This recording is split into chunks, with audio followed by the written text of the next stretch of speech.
नमस्ते दोस्तों, आरपीएससी के इस पेपर में क्वेश्चन नंबर 75 तक हमने पहले सॉल्व कर लिया था। क्वेश्चन नंबर 76 पर बात करते हैं कि द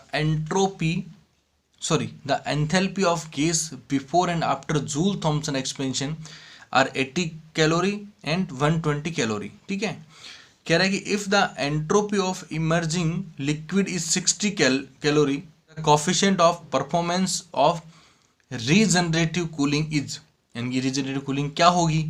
देखो इधर रीजनरेटिंग कूलिंग के लिए जो है वो सिंपल एक मैथमेटिकल फॉर्मूला है। वो आपका क्या होता है आपका कि रीजनरेटिव कूलिंग फ्रिक्शन जो होता है उसे एक्स से रिप्रेजेंट किया जाता है, जहां पर एच एफ फाइनल है ना हीट होगी आपकी, एच आई इनिशियल होगी, H F final minus H F one.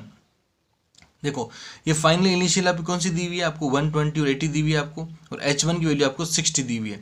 ये आपको फाइनल ज्ञात करनी है आपको। अब तो कुछ नहीं करना है आपको, जो भी वैल्यूज है वो सॉरी एच एफ नहीं एक्स हमें ज्ञात करनी है। सारी वैल्यूज को आप पुट कर दीजिए और एक्स की वैल्यू कितनी आएगी आपका 2/3। तो रीजनरेटिव कूलिंग कितनी आएगी आपकी 2/3, यानी कि आंसर नंबर ए का जो आपका वो है वो सही होगा।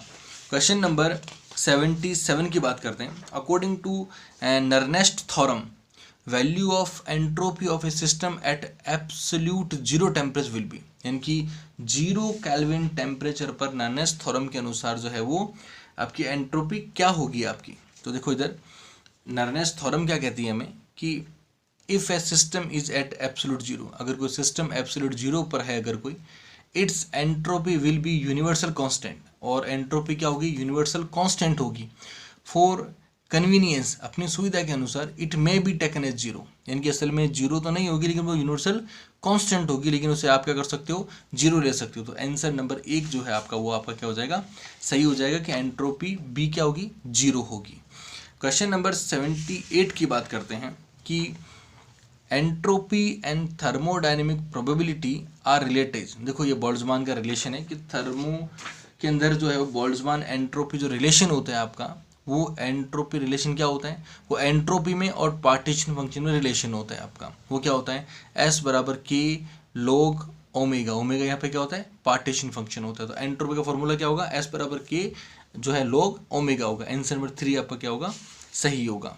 अब बात करते हैं क्वेश्चन नंबर 79 की बात करते हैं ना। अकॉर्डिंग टू फर्मी डिराक या Bose Einstein statics, choose the correct statement. आपको करेक्ट स्टेटमेंट चूज करना है। वो क्या है कि alpha on H3 both are boson है क्या, अल्फा और H3 आर फर्मियोन है क्या, अल्फा पार्टिकल इस फर्मियोन है और जो He जो पार्टिकल है वो बोसोन है आपका। अल्फा पार्टिकल जो बोसोन है या H3 पार्टिकल आपका फर्मियोन है। इन सब में से देखो आपको एक चीज़ जो क्लियर होगी कि अल्फा पार्टिकल फर्मियोन नहीं होता है ना। तो ये ऑप्शन गलत हो गया आपका पूरा पहले ही। ठीक है, फिर अपन चेक कर लेते हैं। देखो बोसोन होने के लिए कंडीशन क्या होती है कि प्रोटॉन न्यूट्रॉन और इलेक्ट्रॉन की संख्या जो है वो सब मिला क्या होनी चाहिए इवन होनी चाहिए। तो अपन देख लेते हैं कि फर्मियोन के लिए क्या होता है वो ऑड होती है। तो अल्फा पार्टिकल देखो प्रोटॉन कितना है 2 है, न्यूट्रॉन कितना है 2 है, इलेक्ट्रॉन कितना है 2 है, काउंटिंग कितनी हो रही 6। तो अल्फा पार्टिकल क्या होगा बोसोन होगा। अब देखिए हीलियम का 2 हीलियम 3 देखिए आप, प्रोटॉन कितने हैं 2, न्यूट्रॉन कितना है आपका 1 और इलेक्ट्रॉन कितना है 2, कितना हुआ 5। यानी कि आपका अल्फा पार्टिकल तो बोसोन होगा और आपका जो He3 पार्टिकल जो है वो आपका फर्मियोन होगा। तो आंसर नंबर 4 जो आपका वो क्या होगा सही होगा। क्वेश्चन नंबर 80 की बात करते हैं यहाँ पे ना। इन ए फिगर बिलो है ना, जो आपको डायग्राम दिया हुआ है ठीक है, ए circuit and it's Thevenin equivalent are क्या होगा। आपको थेवेनिन वोल्टेज भी पूछा है आपको और थेवेनिन रेजिस्टेंस भी पूछा है आपको। तो देखो इधर जैसा क्वेश्चन ने कहा अपन ने वही सेम सर्किट डायग्राम मैंने यहाँ बना लिया मैंने। ठीक है, मैंने यहाँ अलॉटमेंट दे दिया, इसको R1 दे दिया, इसको R2 दे दिया, मैंने इसको R3 दे दिया, ये आपका RL लोड हो गया, ये आपका इंटरनल रेजिस्टेंस हो गया, ये आपकी सोर्स लगा बैटरी हो गई आपकी। अब देखिए कि इक्विवेलेंट वोल्टेज निकालने का फॉर्मूला क्या होता है, वो फॉर्मूला होता है R3, मतलब ये वाला जो है इसको शॉर्ट करने के बाद। ठीक है, इसको शॉर्ट जब करोगे तो आप क्या होगा कि ये R3 और R1 और जो R3 है ठीक है, ये एक पूरा मैथमेटिकल फॉर्मूला होता है इक्विवेलेंट जो है वो थेवेनिन वोल्टेज निकालने का। अब आपको कुछ नहीं करना है, केवल इसके अंदर तो वैल्यू पुट करनी है आपको। R3 की वैल्यू यहाँ से पुट कर दीजिए और R1 की वैल्यू यहाँ से पुट कर दीजिए। अब देखो इधर यहाँ मैंने R1 डैश लगाया, क्यों, क्योंकि देखो ये वाला इंटरनल रेजिस्टेंस और R1 दोनों श्रेणी क्रम में आपके सीरीज में आपके दोनों क्या होंगे जुड़ जाएंगे। तो R डैश क्या होगा R1 प्लस स्मॉल r होगा।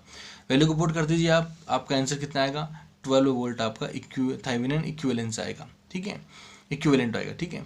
और सिमिलर इस प्रकार आप इक्विवेलेंट रेजिस्टेंस भी निकाल सकते हैं, वो क्या होगा, simple R2 plus R1 dash R3 upon R1 dash plus R3 होगा। सिंपल आप उसको सॉल्व कर लीजिए, आपका कितना आएगा, 8 ओम आएगा। तो आपका जो वोल्टेज तो कितना होगा, 12 वोल्ट होगा, और आपका रेजिस्टेंस कितना होगा, 8 ओम होगा। आंसर नंबर 3 आपका क्या होगा, सही होगा। अब बात करते हैं क्वेश्चन नंबर 81 की बात करते हैं।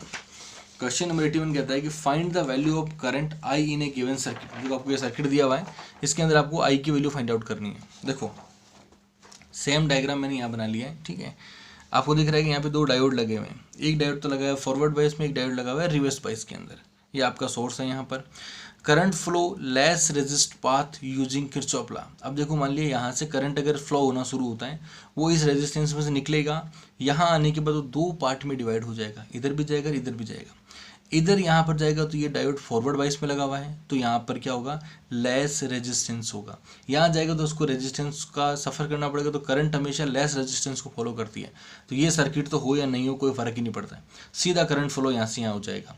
अब तो क्या बचा, सिंपल आपका इस वाले लूप में जो ला लगा दीजिए आप, कि वोल्टेज बराबर क्या होगा, करंट और रेजिस्टेंस ये हो गया आपका, प्लस इसका जो है वो वोल्टेज ड्रॉप अपन ने 0 मान लिया अपन ने, ठीक है। और सिंपल सॉल्व कर लीजिए, आई की वैल्यू कितनी आएगी, 0.1 एम्पियर आएगी। तो आपका आंसर नंबर 4 क्या होगा, आपका सही हो जाएगा।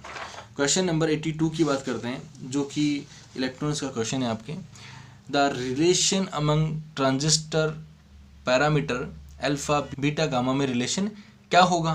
देखो इधर इसको आपने कई बार अपनी इलेक्ट्रॉनिक्स बुक में सॉल्व किया होगा। जब आप ट्रांजिस्टर को सॉल्व करते हो, ये रिलेशन सिंपल इस प्रकार लिखा जाता है कि जो आपकी कलेक्टर करंट होती है और जो आपकी बेस वाली करंट होती है, उन दोनों का अनुपात क्या होता है, आपका बीटा होता है। और कलेक्टर करंट और इमीटर करंट जो होता है आपका अनुपात क्या होता है, अल्फा होता है। और बीटा को हमेशा कैसे लिखा जाता है, अल्फा अपॉन 1 माइनस अल्फा, और इसको क्या लिखा जाता है, गामा माइनस 1 लिखा जाता है। ये आपका एक फॉर्मूला होता है आपका, ठीक है। तो आपका आंसर नंबर 1 जो होगा आपका क्या होगा, आपका सही होगा, ठीक है। और अब बात करते हैं क्वेश्चन नंबर 83 की बात करते हैं।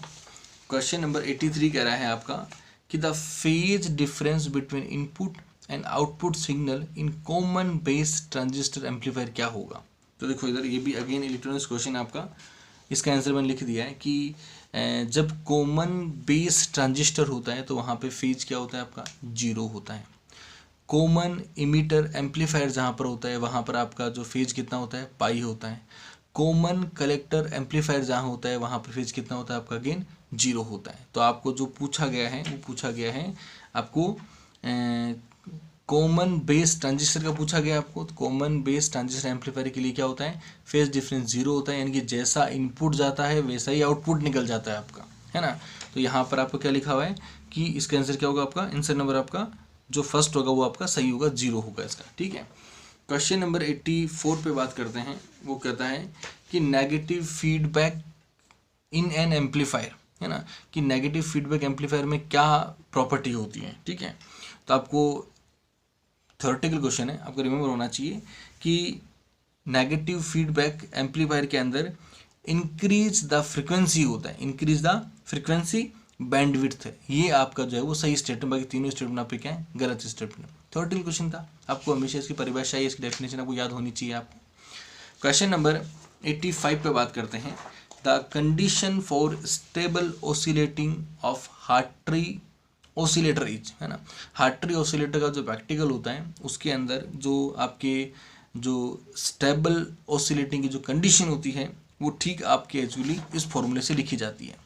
वो फॉर्मूला क्या होता है आपका, HFE, है ना, -1 + 1 upon omega square C1 L2 + M होता है आपका। यानी कि ये आपका हार्ट्री जो है ऑसिलेटर होता है जहाँ पर एक कैपेसिटर लगा होता है, 2 आपके L लगे हुए होते हैं, ठीक है। इसके सेंटर से आपके यहाँ ग्राउंड किया हुआ होता है, ठीक है।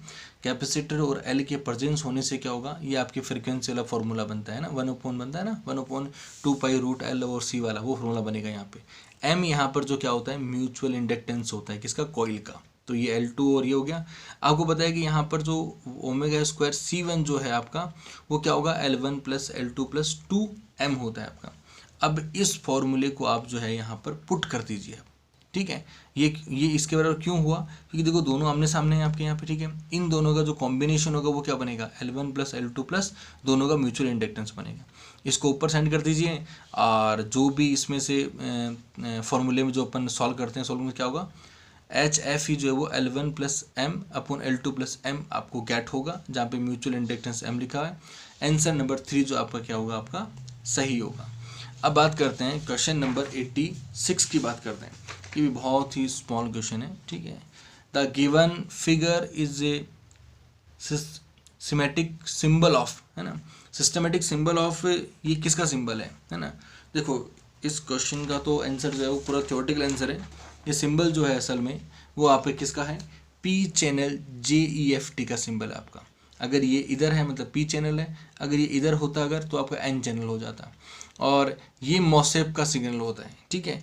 मोसेप में अगर ये इधर है तो पी सिग्नल है, इधर है तो आपका सॉरी इधर है तो एन सिग्नल है, इधर है तो आपका पी चैनल सिग्नल होगा आपका, ठीक है। तो देख लीजिए पूरा एक थ्योरेटिकल क्वेश्चन था आपको। क्वेश्चन नंबर 87 की बात करते हैं। वो कहता है कि Newton ring are observed between a convex lens and a plane plate, है ना। न्यूटन रिंग जो है वो हमेशा कॉन्वेक्स लेंस और प्लेन प्लेट के बीच में ऑब्जर्व की जाती है। The diameter of 9th and 14th ring are respectively 3.37 and 3.78 unit होगा, है ना। ये कह रहा है कि इनका डायमीटर दिया हुआ है रिंग का आपको। डायमीटर ऑफ 4th रिंग क्या होगा, तो देखो इधर ये बहुत अच्छा क्वेश्चन था आपका, ठीक है। न्यूटन रिंग में से उठाया इस क्वेश्चन को। देखो डायमीटर ऑफ रिंग 9th जो है वो अपने को इतना दिया हुआ है, डायमीटर ऑफ 14th जो है वो इतना दिया हुआ है, और 4 का अपने को ज्ञात करना है। और उसका सिंपल फॉर्मूला क्या होता है आपका, कि इसका जो डायमीटर और इसका डायमीटर, इन दोनों के माइनस के जो एक फार्मूला होता है, जिसे n+1 कहते हैं। n मतलब जो भी फ्रिंज है और जिसका अगला फ्रिंज जिसका आप ज्ञात करना चाहते हो, ठीक है। और p यहाँ पर क्या होता है, डिफरेंस होता है हमेशा यहाँ पर। ये आपका डायमीटर हो गया, ये आपका फॉर्मूला हो गया। p आपका क्या होता है, डिफरेंस होता है, किसका, इसका और इसका डिफरेंस होता है। लैम्बडा हो गया, r कर्वेचर हो गया, म्यू आपका जो है वो है आपको ऑलरेडी 1 दिया हुआ है आपको, क्योंकि वो एयर के लिए यूज़ किया गया है। अब देखो सबसे पहले क्या करते हैं, 14 और अपन क्या करते हैं 4 के बीच में डिफरेंस निकालते हैं। तो ये 14 हो गया और 4 हो गया, यहाँ पर क्या होगा 4 का 4 हो गया। p मतलब क्या होगा, इन दोनों का डिफरेंस कितना होगा, 14 - 4 कितना होगा, 10 होगा आपका, इंटू लैम्बडा मल्टीप्लाई r होगा। यही सिंपल अपन 9 और 4 के लिए निकाल लेते हैं। 9 - 4 के लिए क्या होगा, डिफरेंस 5 हो जाएगा और फॉर्मूला सेम हो जाएगा। अब क्या करो, दोनों को डिवाइड कर दो आप, दोनों इक्वेशन को डिवाइड करने पर वैल्यू कितनी मिली, 1/2 वैल्यू मिली आपकी। अब इसको जो भी आपको क्रॉस मल्टीप्लाई करके और आप लोग इसको जो है फाइंड आउट कर सकते हैं। और लास्ट अल्टीमेटली जो आपका D4 जो है, मतलब 4th फ्रिंज का जो डायमीटर है वो असल में कितना होगा आपका, 2.90 होगा, लगभग 90 होगा। ये आंसर नंबर 1 जो है आपका वो क्या होगा, सही होगा आपका। अब बात करते हैं क्वेश्चन नंबर 88 की बात करते हैं। क्वेश्चन नंबर 88 क्या कहता है कि the path difference between 2 interfering light wave eight A point on screen is λ/4। यानी कि पाथ डिफरेंस किसी स्क्रीन पर जो इंटरफेरिंग लाइट बन रही है उसका कितना है, λ/4 है। अगर the ratio of intensity at point and that at centre fringe will be, कि सेंटर फ्रिंज पर जो इंटेंसिटी आ रही है और जो λ/4 पाथ डिफरेंस के क्रिएट होने के बाद जो इंटेंसिटी आ रही है, दोनों का अनुपात क्या होगा। देखो इधर हमारे क्वेश्चन के अकॉर्डिंग हमें जो पाथ डिफरेंस है वो कितना दिया हुआ है, λ/4 दिया हुआ है, ठीक है। तो आपके जो फेज डिफरेंस होगा वो किस प्रकार निकल जाता है, वो निकाला जाता है आपका फेज डिफरेंस बराबर आपका जो 2π मल्टीप्लाई आपका पाथ डिफरेंस, है ना, 2π/λ मल्टीप्लाई पाथ डिफरेंस। इसको आप सॉल्व करोगे तो आपका जो फेज डिफरेंस आएगा वो कितना आएगा, π/2 आएगा। यानी कि पाथ डिफरेंस λ/4 है तो फेज डिफरेंस कितना होगा, π/2 होगा आपका। अब ये एक आपका जो है वो इंटरफेरेंस में इंटेंसिटी निकालने का फॉर्मूला होता है आपका, ठीक है। इस फॉर्मूला देखिए आपकी I मतलब जो इंटेंसिटी प्राप्त हुई है, और I0 जो आपकी ओरिजिनल इंटेंसिटी है ना। और डेल्टा फाई आपका क्या है, फेज डिफरेंस है। इस फेज डिफरेंस कितना आ रहा है आपका, π/2 आ रहा है। इस वैल्यू को आप पुट कर दीजिए यहाँ पे, I/I0। I0 क्या है आपका, I0 आपकी सेंटर पर बनने वाली फ्रिंज की इंटेंसिटी है आपकी। इसे आप यहाँ पुट कर दीजिए, ठीक है। आप पुट करोगे तो क्या होगा, सिंपल आपको जो है वो cos π/2 की वैल्यू कितना होगा, √2 होती है। और इसको आप क्रॉस मल्टीप्लाई कर दीजिए तो I और I0 यानी कि आपकी λ/4 पाथ डिफरेंस पर बनी हुई इंटेंसिटी, और सेंटर वाली इंटेंसिटी में जो अनुपात है वो कितना होगा, 1/2 होगा। इनका आंसर नंबर 4 आपका क्या होगा, सही होगा। क्वेश्चन नंबर अपन देख लेते हैं 89 क्वेश्चन देखते हैं अपन। क्वेश्चन नंबर 89 कहता है हमको कि the formula of area of half period of zone is, half period zone का फॉर्मूला क्या होगा आपका। देखो इधर मैंने कुछ डायग्रामेटिक फॉर्म बना रखा है। मान लिया कोई भी एक स्क्रीन है उसको ओपन नहीं किया, या कोई भी एक शॉर्ट्स है उसको मैंने बहुत सारे वेव फ्रंट्स में बांट लिया है ना, और मैंने इसको बांटते बांटते पहुंच गया कि जो आपका आखिरी जो आपका फेज डिफरेंस है, मान लिया इस पॉइंट से मैंने डिवाइड किया, इस ए पॉइंट से सिंपल परपेंडिकुलर दूरी कितनी, मान ली पी दूरी है मेरी, ठीक है। आपके क्वेश्चन में आपको बी दी हुई, मैंने पी मान लिया यहाँ पर, ठीक है। और यहाँ से मैंने जोन्स बनाना शुरू किया और आखिरी जोन मैंने एम पर बनाया। जोन्स जो बनते हैं वो हमेशा क्या होता है, n λ/2 के फेज डिफरेंस से कंटिन्यू क्या होते हैं, बढ़ते जाते हैं। यानी कि पहला वाला p है तो अगला क्या होगा, p प्लस λ/2, अगला क्या होगा p प्लस लैम्बडा, अगला क्या होगा p प्लस 3/2 λ/2, और इसी प्रकार सिंपल लास्ट जो क्या होगा p प्लस n λ/2 होगा। हमें एरिया निकालना है तो देखो हम क्या करते हैं कि यहाँ से देखो किसी एक को ले लीजिए आप, मान लिया इसको ले लिया आपने यहाँ पर, ये एक आपका एक राइट एंगल ट्राइंगल हो गया पूरा, है ना, ए एम और आपका ओ का राइट एंगल ट्राइंगल हो गया। और ये जो रेडियस है उसको क्या मान लिया आपने, आर एन मान लिया। सिंपल एक राइट एंगल ट्राइंगल वाला रूल लगा दीजिए आप यहाँ पर, तो क्या होगा, ये आपका जो है P प्लस n λ/2 ये आपका हो जाएगा, आपका हाइपोटेन्यूस हो जाएगा, करंट हो जाएगा आपका, इसका स्क्वायर किसके बराबर, इस लंब के स्क्वायर यानी कि परपेंडिकुलर के स्क्वायर और आपके बेस के स्क्वायर हो जाएगा ना। और सिंपल आप यहाँ से क्या करोगे, आर एन की वैल्यू को फाइंड आउट कर लोगे। आप लोग वर्कआउट कर लेना, मैंने पूरा लिख रखा है, फिर भी आप देख सकते हो। आर एन मतलब इस रेडियस की वैल्यू का आपका पता लग गया है ना, कि भैया इस सर्कल की जो रेडियस है वो कितनी आ गई, इतनी वो रेडियस आ गई है ना। एरिया निकालने का सिंपल रूल क्या होता है कि इस वाले की जो रेडियस आई है वो n पे निर्भर कर रही है, तो इसके नीचे वाला जो होगा आपका उसकी रेडियस क्या होगी, n-1 होगी आपकी, ठीक है, मतलब एक कम हो जाएगा। तो एरिया क्या होगा आपका, आर एन मतलब सबसे बड़े वाले का, और उसमें से एक कम कर दो, क्योंकि ये बीच का एरिया निकालना है आपको, बस के लिए वाला एरिया केवल। सिंपल फॉर्मूला है आपका, यहाँ पूरी वैल्यूज पुट कर दीजिए। आर एन की वैल्यू ये वाली है और आर n-1 मतलब एक गोले रेडियस कम वाले के लिए, एन पॉइंट पर जो सर्कल बन रहा है उसके लिए एरिया निकाल रहे हैं अपन, तो वहाँ n की जगह आप क्या करोगे, n-1 पुट कर दोगे। आप इसको पूरा सॉल्व कर लेना, आप सॉल्व करोगे तो आपको वैल्यू ये वाली मिलेगी, है ना, जो एरिया डिफरेंस होगा आपका। और यहाँ से आप जो नोटिस करोगे कि जो लैम्बडा स्क्वायर जो है आपका वो बहुत ही स्मॉल है आपका, तो इसको आप क्या करोगे, आप लोग यहाँ से नेगलेक्ट कर दोगे।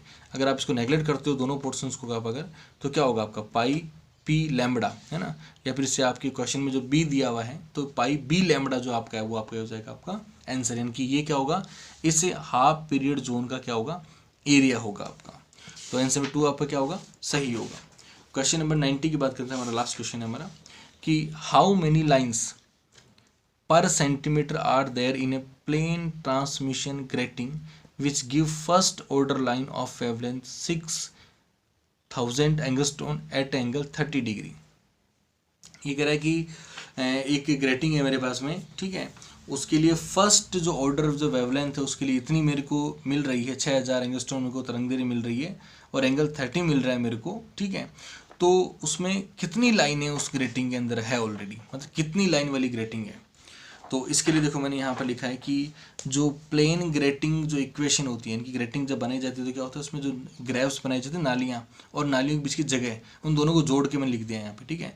और sine theta is equal to m lambda, ये आपका ग्रेटिंग प्लेन ग्रेटिंग का सिंपल फार्मूला होता है m। अब देखिए हमारे क्वेश्चन के अकॉर्डिंग में दिया गया कि फर्स्ट ऑर्डर मतलब m इक्वल टू 1 के लिए वेवलेंथ आपको इतनी दी हुई है और एंगल आपको इतना दिया हुआ है, ठीक है, और आपको नंबर ऑफ लाइन्स निकालनी है। इन सारी वैल्यूज़ को आप इनपुट कर दीजिए, b प्लस डी बराबर क्या हो जाएगा आपका, ये फॉर्मूला हो जाएगा। यहाँ से सॉल्व कीजिए, पर आपकी जो b प्लस डी हो गई है ये तो आपके सिंपल क्या होगी, लाइंस हो गई, है ना। लेकिन क्वेश्चन में क्या पूछा गया, लाइन क्वेश्चन पूछा गया कि हाउ मेनी लाइंस पर सेंटीमीटर कितनी होगी। तो पर सेंटीमीटर आप क्या करोगे, 1/b प्लस डी करोगे, है ना। जैसे आप पर 1/12,000 मल्टीपल 10 करोगे आप, अगर सिंपल वैल्यू कितनी मिलेगी आपको, 8333 मिलेगी आपको सेंटीमीटर। यानी कि 1 सेंटीमीटर के अंदर इतनी लाइनें जो है वो ग्रेटिंग के अंदर बनाई गई है। तो आंसर नंबर 3 जो है आपका वो क्या होगा, आपका सही होगा। क्वेश्चन नंबर 91 से जो है हम हमारे नेक्स्ट लेक्चर में देखेंगे। Thank you.